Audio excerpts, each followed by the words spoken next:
Hello, thank you all for coming. This is my audience. Do we introduce ourselves or anything?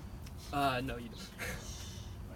Have you ever been golfing and or knew somebody who went golfing and wondered how they hit that perfect drive? I'm here to teach you that. If you're like me, like many other golfers out there, I have spent many hours trying to perfect this, and I think I just recently have gotten good enough in order to speak to you on this subject matter. I think there are three keys to hitting a perfect drive.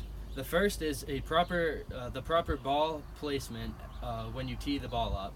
The second is you have to have good posture as you when you're lining up the ball. And the third key is you have to turn your back facing towards the target in order to hit the perfect drive.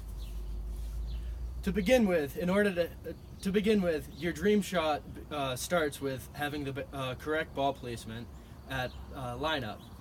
And I think the correct ball placement should be about 2 inches inside of your left heel, like right there, because that will allow you to hit the ball as you swing upwards with your golf shot, which with the power of the back shot, which I will get to, will allow you to hit the ball very farther than normally. According to David Ledbetter's Faults and Fixes and his other book, The A Swing, he illustrates this perfectly, where it is, as I said, lined in 2 inches inside of the left foot. David Ledbetter is a former golf professional. He played on the European Tour as well as the Asian Tour.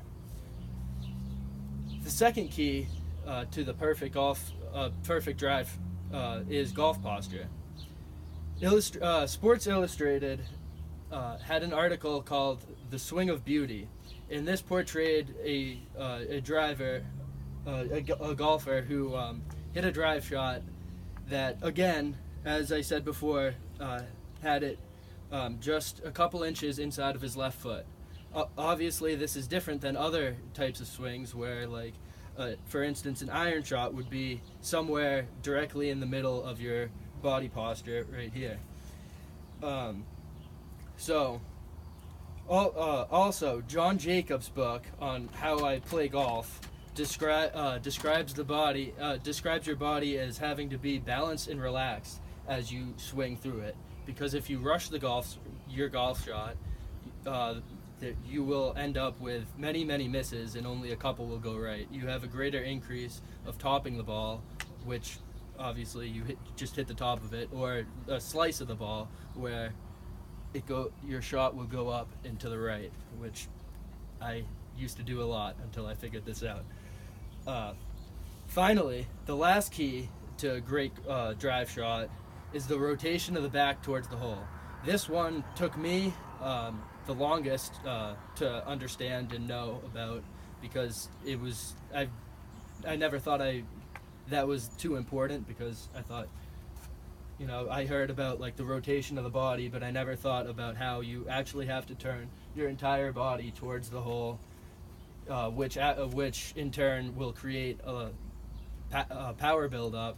So when you get up there, you have to have your right arm at a angle such as this, and your left arm with the club head has to be at 90 degrees towards the ground up here.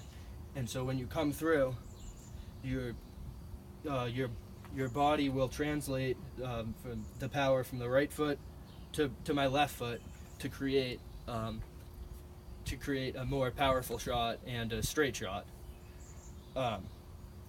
And you also have to stay, as I said before, you also have to stay calm, cool, and collected, because if you rush the shot, you're not going to like the result. On page 83 of The Golf Swing Simplified by John Jacobs, he describes the tempo of the swing. You should have the same tempo throughout your swing, and you should never.